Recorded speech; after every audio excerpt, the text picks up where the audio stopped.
So we start this series with the Saiyan Arc. Obviously, this is the arc that introduced the concept of power levels within Dragon Ball. Though power levels were introduced to be a recurring trope which the antagonists underestimate the protagonist, it has become a huge topic for debate. Many people have created comprehensive, well-thought-out lists, and some not so much. I'm starting this series because I want to give an explanation for each level I list backed up solely with the manga. I will try to clear any misconceptions, mistranslations, or errors from the Viz translation or anime. Keep in mind, I am human and make mistakes. I do plan on making follow-up videos to correct any mistakes I happen to make. But without further ado, let us get on to explaining the power levels of the Saiyan Arc.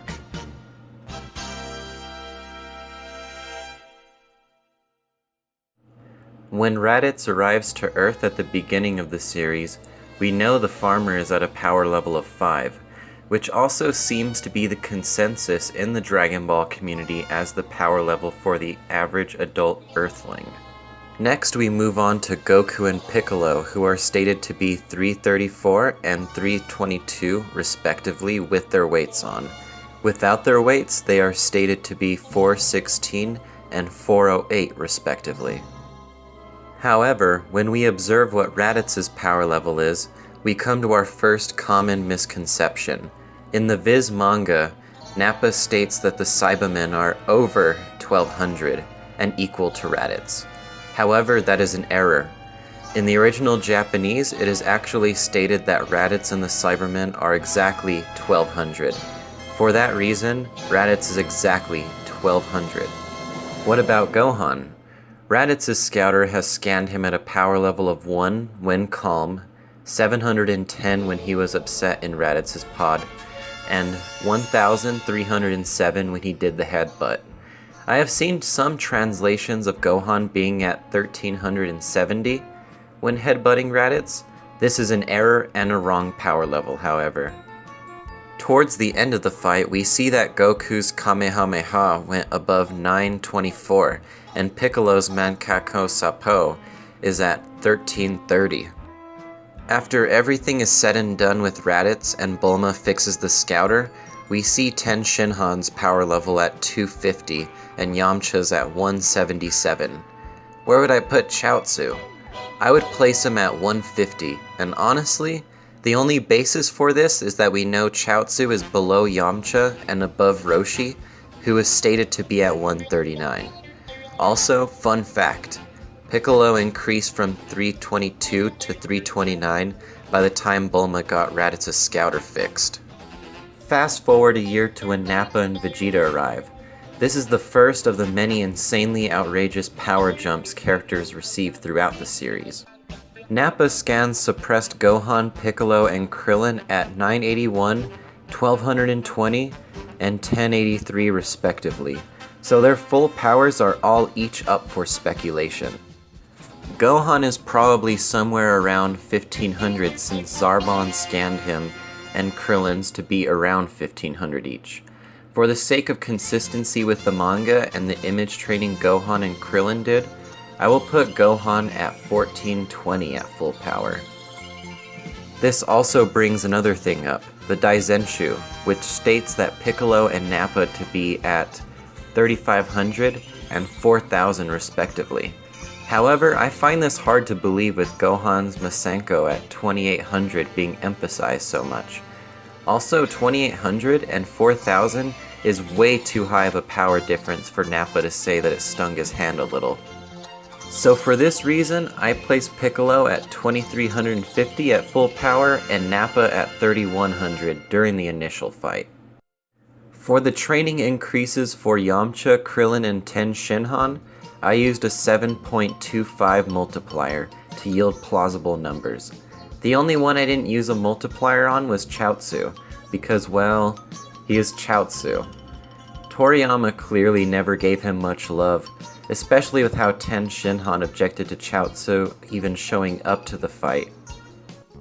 So I place Yamcha at 1290, and this makes sense due to him fighting only a bit better than the Cybermen he fought.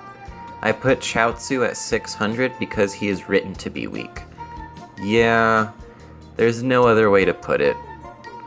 I place Crillon at 1480 because it makes sense because of the scouter readings on Namek. Ten Shinhan at 1820 makes sense due to the way the Cybermen was getting thrown around by him. I can see Ten Shinhan's Kikoho being 2600 at most, mainly because of Piccolo's reaction to Nappa surviving the blast. It stays consistent with Gohan's Masenko being the strongest attack used on Nappa until Goku shows up. And when Goku shows up, it's actually over 8,000. As funny of a meme that over 9,000 produced, Vegeta actually says over 8,000 in the original translation. This is why I place Goku at 8,050, and I would place full power Nappa at 7,500 due to him and Goku exchanging blows fairly evenly, and Goku's statement about how the fight could take forever. Just doing the math, Goku with the Kaioken raises his power to 16,100. Now here is a common misconception I have seen which makes its way onto many power level lists, and this is Kaioken times 2. Kaioken and Kaioken times 2 are literally the same thing. It is simply an error on Toriyama's part. When Vegeta fights Goku at first, his power level is less than 18,000, but at least 16,000 due to him being able to counter the Kaioken. I place Vegeta at 16,500 during the initial fight, and his full power at his stated level at 18,000. Again, we can determine with simple math, Goku with the Kaioken times 3 is at 24,150. I agree with the common speculation of Vegeta's Gallic Gun and Goku's Kamehameha being at 27,000 each. I would place Goku's Kaioken times 4 Kamehameha at 35,000 using the math. Due to Vegeta being damaged by Goku and losing ki to create the artificial moon, I would place his Oozaru form at 100,000. Fun fact, in the original Japanese manga, Goku stated that even a Kaioken times 5 could not defeat Vegeta's Oozaru form. I would place Yajirobe at 500 due to him being able to survive a heavily weakened Vegeta's punch. Also, it is established Yajirobe does not make the same gains as the other characters because he's lazy. Goku's full power Genki-Dama is up for speculation ultimately, but we do know that it is enough to defeat Vegeta's Oozaru form.